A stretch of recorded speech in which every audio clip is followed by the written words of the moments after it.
All right, so it's Thursday. That means that it's the funnest part of the show. Eric Raditz with Florida Weekly is in with us. Oh, Eric, hello, Nate. thank you very much for coming. Thanks for having me. So I know that film is a big part of your background, and in this edition, you guys are discussing photography. Is that something you ever got into? Something I started in, actually, Really? back in Wow. the day. So I've always been in love with photography. In fact, I remember my paper route. One of the first things I bought with my paper route money in Chicago was a camera. Thanks, Nate. This particular issue, Florida Weekly, we celebrate photography. You know, nowadays anyone can take a photo, but does that mean anyone can take a good photo? Answer, no. What about an excellent photo? Sure. With social media so available, everyone and anyone with a phone can snap 100 shots and post food, pets, nature, their bodies, or anything they want. But with much more consideration nowadays, we see there are photographers who still appreciate the art, who give attention to the crop, the lighting, the setting, the color, the content in expert ways. We've compiled this week kind of a photo museum of shots from the best photographers in South Florida. Butcher, Schooler, Tricka, Bridger, West, Albers, all in our this year's 2019, our annual edition. So I've always been kind of in love with photography, and I love film too. But in a two-dimensional way, sometimes that's one of the best ways to tell a story, and something that's certainly unforgettable in this week's Florida Weekly. And that was a nice picture there on the beginning of that article, for Isn't sure. it a beautiful shot? One by Mila, one by Gareth Rockcliffe. All right. So we know you love photography, but do you love ice cream? I do love ice cream. I love doesn't, right? sorbets. This week, we happen to have a little fun by our business edition.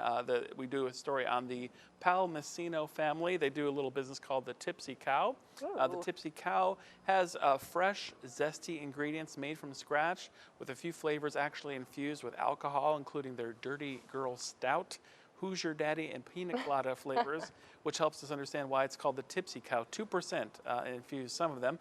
What turned into a great idea from a passion with a good location. We sit down with them and find out what's it like watching the Tipsy Cow do so well, especially with all this heat. Oh, wow. It's a good time to go get Eat it fast, though. Oh, eat as fast as you can. Yeah. All right, well, if you want to enjoy something while you're eating some ice cream, we have some servicemen and some vets doing some stand-up. Yeah, and so while you don't often associate the military with funny, it seems like they're kind of less mutually exclusive.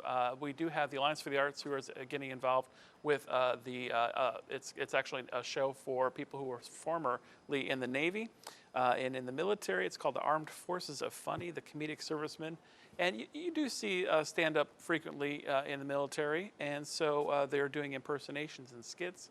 We sit down with the organizer to find out why your funny bone will be tickled at this week's funny edition at Alliance for the Arts. So you've got that you can do, but there's so much more to do. Top picks. Top picks. If you're not sure what to do, always pick us up. We have the calendar of events to do in town.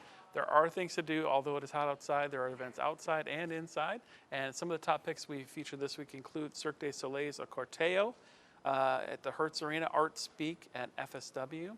The WWE Live Wrestling is in town, as well as that Clean Water exhibit benefiting the Captains for Clean Water at Sidney Burnett Arts Center, Jazz in the Green, Beauty and the Beast, and I could go on, but basically there's no reason not to go out and have a little fun, and especially to keep cool. A lot of these are inside events, so go out. You know that about, 5 or 7 years ago, I actually thought about getting into stand-up comedy? I thought maybe we should juxtapose the stand-up comedy with the WWE I thought you were wrestling. going to say I thought about getting Go into on. WWE. Because you're tall, Well, right? that's next. I think that's after Do broadcasting. comedy and It'll be WWE like my comedy retirement gig. wrestling.